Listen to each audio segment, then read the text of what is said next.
Hello and welcome to this screencast that talks about what you do after a digital assignment has been turned in and how you can grade it as the instructor. So there's really two ways that you can go about it. This video is going to focus on the assignment, just an assignment being turned in through Blackboard. And you can check out our other video on what you can do to grade an assignment that was turned in that has Safe Assign on it as well.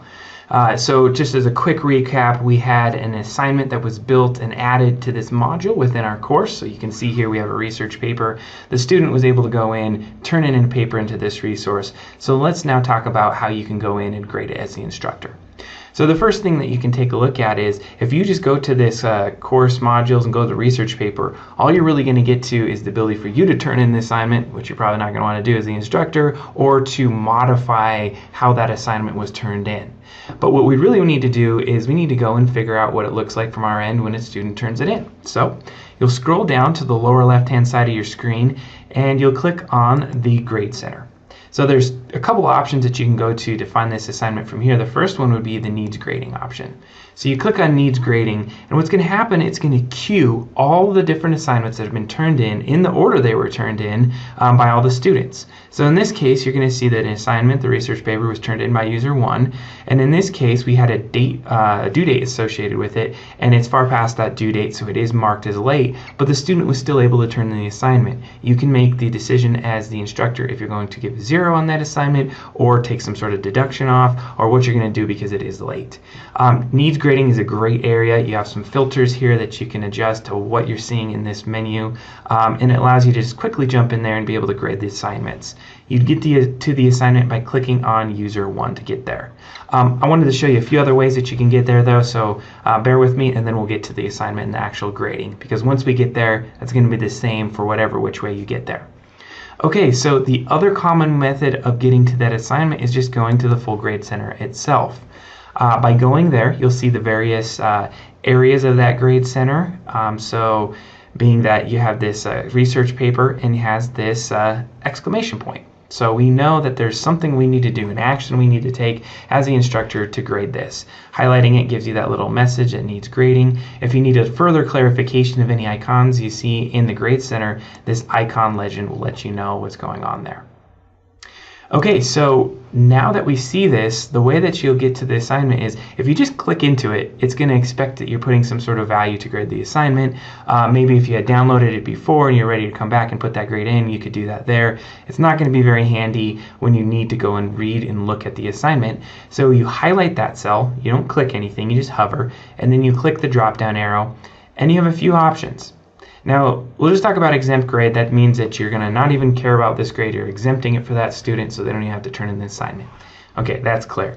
The other two areas, view grade details and attempt, are the two that you're going to take a look at. Now, if I just clicked on attempt, it's going to go straight to the assignment. I can get into the grading and you get off and going.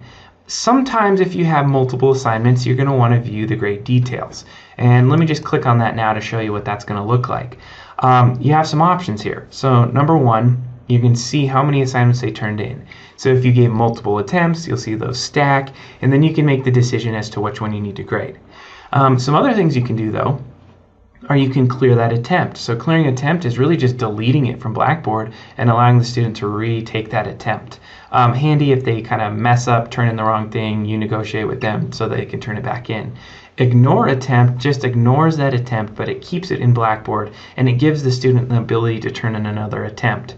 So, example, you have one attempt on an assignment, student turns it in, they mess up, they call you, say, hey, I want to turn it in, I messed up, I can't do it. So you go in here, you ignore attempt, it keeps the original, now they have the opportunity to turn it in another time. And then finally, to edit the grade, if you need to do some edits of the grade, you can do that there. All right, I'm going to go ahead and return back to the Grade Center, and we'll go ahead and complete this as though we are in the Grade Center as an instructor. We see that we have an assignment we need to grade. Go ahead and click that drop down, and we'll click on the attempt. Now by clicking on the attempt, it's going to take you in to the same interface the student sees once they turn it in, and it takes whatever file type that they had, and there are a few that you have to turn it in as, but it will restructure it and they'll put it into this PDF format. And just to get a little bit more real estate on my screen right now, I'm going to go ahead and hide this menu to the left here. That way we can see everything a little bit better. So as you can see, this was originally turned in as a Word document, and I can tell that because those are my submission area. You see paper.docx, which is a Word document, but on the left here, this is a PDF. So you have this ability to see it easily without any other extra software other than Adobe Reader to be able to see it within your browser. So this helps kind of create this workflow between you and the student where they turn it in, they can see it instantly, then you can get in there and you can see it without ever having to print it.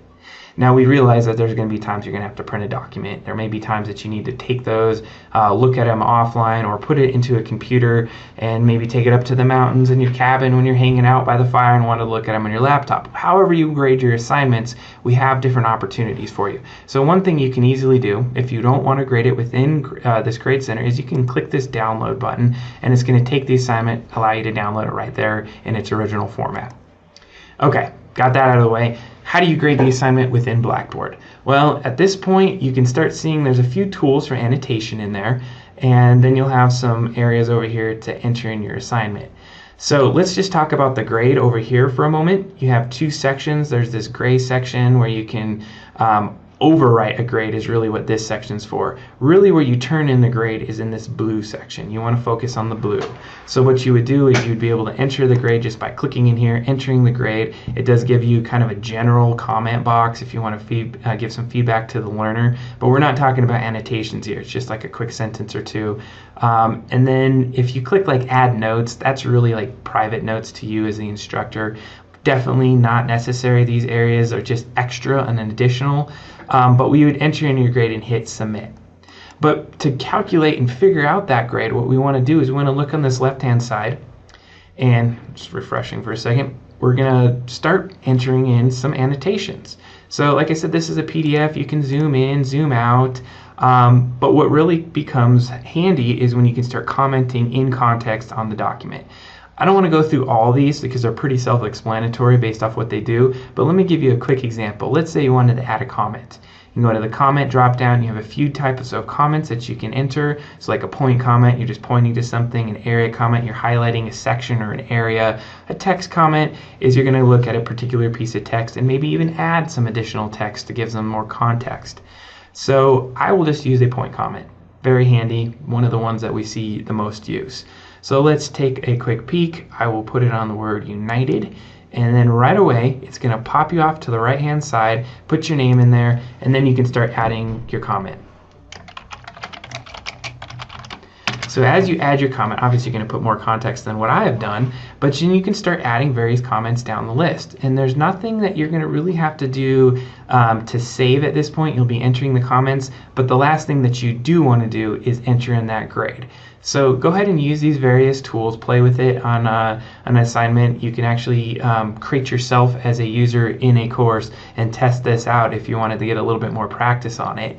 But as I said before, once you get everything set up, you've got your grade, you figured out what they earned, you go ahead and click in this area, type in the grade, and once you hit submit, that student's grading is complete. The grade will be entered automatically in the grade book. It will be seen on the student's end at that grade that they've earned.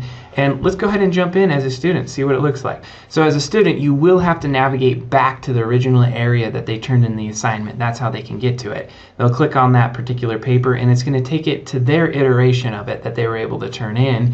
And you're going to note that it shows that your annotations are on there. So there's the what is this. And they can kind of click through, look at the various ones. I don't have a lot stacked right now. But what's really beneficial at this point is they can go to this drop down or this download button, and they have two types to download. They can download their original to look at what they did, and then they can also download the annotated PDF, which can have all those different annotations that you put on there. So they can really go through it, look at the various things that you were suggesting they did to make a better paper or finish out their assignment. So really that is going to conclude how you look at an assignment in particular.